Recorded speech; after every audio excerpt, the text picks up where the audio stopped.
Առաջին անգամ որոշեցի փող վաստակել, երբ որ ես 15-16 տարեկան էի։ Եվ ինչ արեցի ես, ինչպես բոլորի իմ ընտանիքում, այնպես էլ ես։ Ես որոշեցի գնալ համալսարան եւ ստանալ աշխատավարձ։ Ես մտածում էի, որ այդպես կարելի է հարստանալ։ Դու ե՞ս այդպես կարծում։ Արի ասեմ քեզ։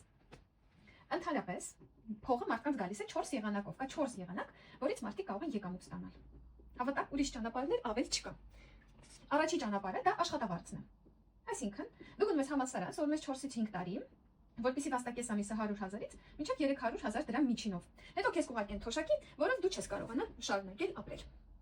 Եվ այս մարդիկ ասում են մեր հասարակության 80%-ը, եւ նայելով իրենց ես էլ որոշեցի գնալ համալսարան եւ ստանալ մասնագիտություն, ինչը նորմալ է։ Մեր հասարակության ընդամենը 10%-ը ձեռներեցներ են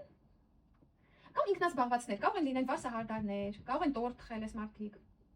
Իրանք ինքնազբաղվածություն են, կարող են դերձակություն անել, օրինակ դերձակները։ Այս մարդիկ կարող են աշխատել նույնիսկ 20 ժամ օրական եւ հաստատել 2 անգամ ավել, քան վարձու աշխատողները։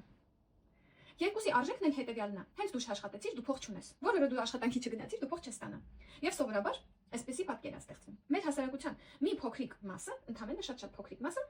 եթե համարենք, որ 80% այստեղ են, 10% այստեղ են, ապա մի փոքրիկ մաս մեր հասարակության մոտավորապես 8%-ը բիզնեսմեններն են։ Բիզնեսմենները ունեն գաղափար եւ ունեն փող։ Իրանք ստեղծում են ձեռնարկություններ, այս վարձու աշխատողներից լավ կադրերին վերցնում են իրենց մոտ, իրանց տալիս են աշխատավարձ, իսկ իրանք ստանում են եկամուտ։ Բիզնեսմենները կարող են շատ հարուստ լինել։ Իրանք վարձում են լավ կադրերին։ Եթե դու ես լավ կադր, բայց բիզնեսմեն չես, բայց ուզում ես, դու պետք է այն կանալին հետևես, որովհետև հնարավոր է ինձ հետևելով դու կարողանաս քո բիզնեսը սկսել։ 4-րդ տիպի եկամուտը, որ կա, սա այս 4-րդ տիպի եկամուտը կոչվում է ինվեստիցիաներ, այսինքն ներդրումներ։ Ներդրումներ, ինչ է նշանակում ներդրումներ։ Դու կարող ես ներդնել քո գումարը եւ օրինակ գնել բնակարան։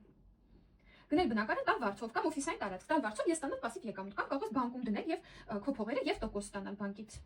Կարող ես արժեք խտեր գնել։ Եվ կա մի հնարավորություն, տեսեք, այս 3 հնարավորությունները կազմված են, կախված են մեծ փողերի հետ։ Եթե դու ուզում ես լինես այստեղ, դու հետևի իմիջի, որտեղ դու ունես հնարավորություն։ Եթե դու ուզում ես լինել այստեղ, այսինքն ներդնես քո փողերը եւ ստանաս пассив եկամուտ, այսինքն եկամուտ, որի համար դու էլ չես աշխատի։ Օրինակ, եթե դու նստում որպես վարձով կամ փողը կստանաս, բայց դու չես աշխատի, ճիշտ է։ Եվ կա մի բիզնես հնարավորություն, որը կոչվում է ցանցային մարքեթինգի բիզնես, որը ներառում է այս երկուսը իրար մեջ։ Զբաղվելով ցանցային մարքեթինգի բիզնեսում, դու ներդնում ես քո ժամանակը։ Դու ներդնում ես քո ժամանակը եւ քո ժամանակը քեզ սկսում է բերել տոկոսներ ցանցային մարքեթինգի բիզնեսում, դա մարքեթինգային գործունեություն է։ Եթե ուզում ես իմանալ ավելի մանրամասն, գրի ես կասեմ ինչպես զբաղվել սրանով։ Դու կարող ես սկսել քո բիզնեսը եւ դառնալ ներդրող, եթե դու քո ժամանակը ծախսես ցանցային մարքեթինգի բիզնեսում։ Ես դրանով զբաղվում եմ արդեն 9 տարի եւ գիտեմ ինչի մասին եմ ասում։